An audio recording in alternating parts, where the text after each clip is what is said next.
It's been an awful long time since I've made a video talking about the best planes in Grand Theft Auto Online for dogfighting, back when Smuggler's Run came out in fact. But now we have a new plane, some changes have been made to existing planes, there are some new things that we've learned, and I think it's about time we have a big update. So let's do it. I grabbed a whole bunch of PRG Discord channel members, link in the description below if you want to join it, and we set out to find out which planes were good and which ones were just not up to snuff anymore. So instead of telling everyone to just fire away and see who is the last one alive after like a 10-second battle, I decided it would be a much easier way to gather information if we did mock battles. That would be us flying around dogfight style, but we wouldn't actually shoot each other. This would give us a chance to more easily see which planes were able to more easily outturn each other using the handling and features like VTOL to get an edge on other planes. This worked great. I even instructed everyone to make fake gunfire noises and all, because that's funny. Okay everyone, I want your best fake gun noises. Repeat after me. Wee wee.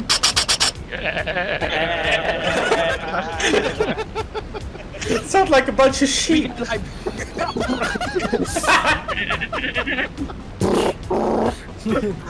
you're flying the Strikeforce, you might as well just go. That was Strikeforce.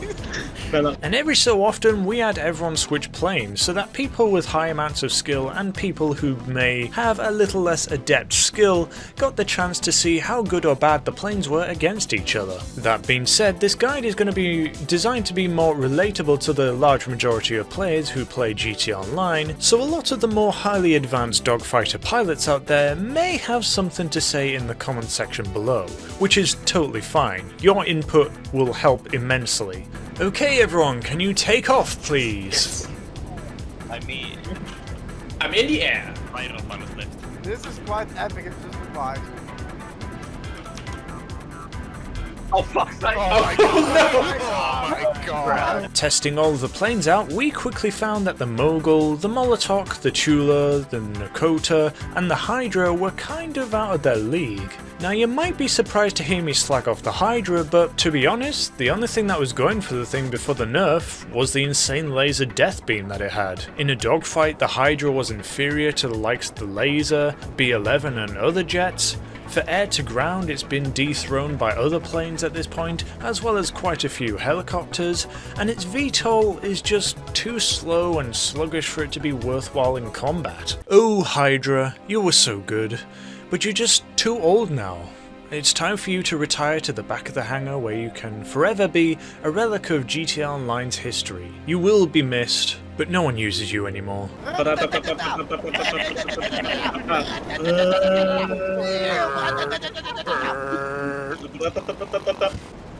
Hydra one. Adventure. Oh fuck!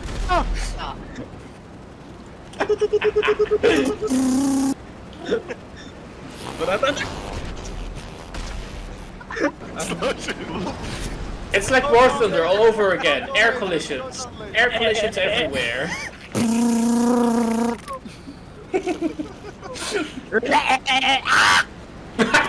Very professional YouTube recording. That leaves us with just the Rogue, the Pyro, the B11, the Starling, Laser, the Seabreeze, and the Raiju. God, it feels pretty cringe saying Raiju every time.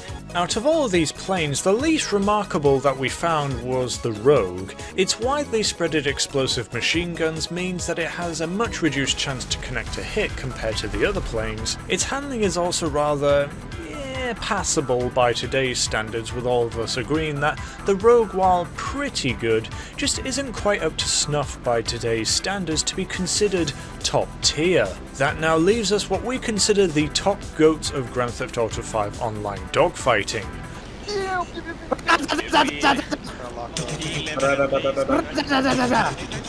The Seabreeze and the Pyro, despite having non-explosive guns, are extremely good for dogfighting, which is further improved if you learn how to utilise the handling of both planes, making them even better.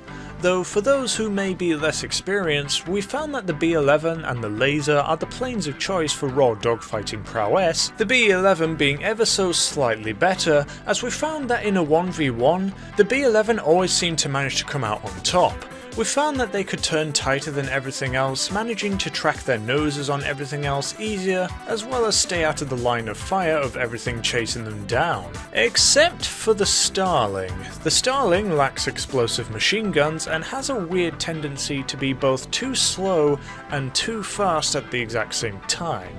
But players who learn to control this weird bird will soon find the endless possibilities that this plane holds. Though I do find that if you're going to use the Starling, do so as a part of a team of pilots rather than going in solo, unless you're just that badass. That leaves me with the Raiju. Oh boy, here we go. The Raiju. In the right hands is pretty much unstoppable. The Raiju's armor for one makes it near invulnerable against any jet that does not shoot explosive projectiles, so that leaves out the Seabreeze, the Nokota, the Molotok, the Pyro, the Starling. They are all useless against the Raiju. And it gets even more OP from there. Its dogfight turning speed is a bit slower than the laser and the B11, but because of its VTOL ability, you can use that to turn the tide of a lot of battles. Pair that with its stealth ability allowing it to sneak up on people, both in the air and on the ground. Its decently mapped machine gun layout. This thing is just the ultimate jet in GT Online. I think most people are going to agree by now. But there's one plane that I've neglected to talk about this whole time. A plane which makes even the most try-hardy of military helmet users tremble in fear. That's right, it's the Avenger. Bow down, bitches. With my highly trained team of gunners, you don't stand a chance. Oh, what, my gunners are having a day off? No matter, I shall simply War Thunder ram your ass. Yeehaw! If you enjoyed this video, make sure to leave a like, subscribe, and join the Discord channel to join our ever so growing community of GTA players alike, and I'll see you around, folks.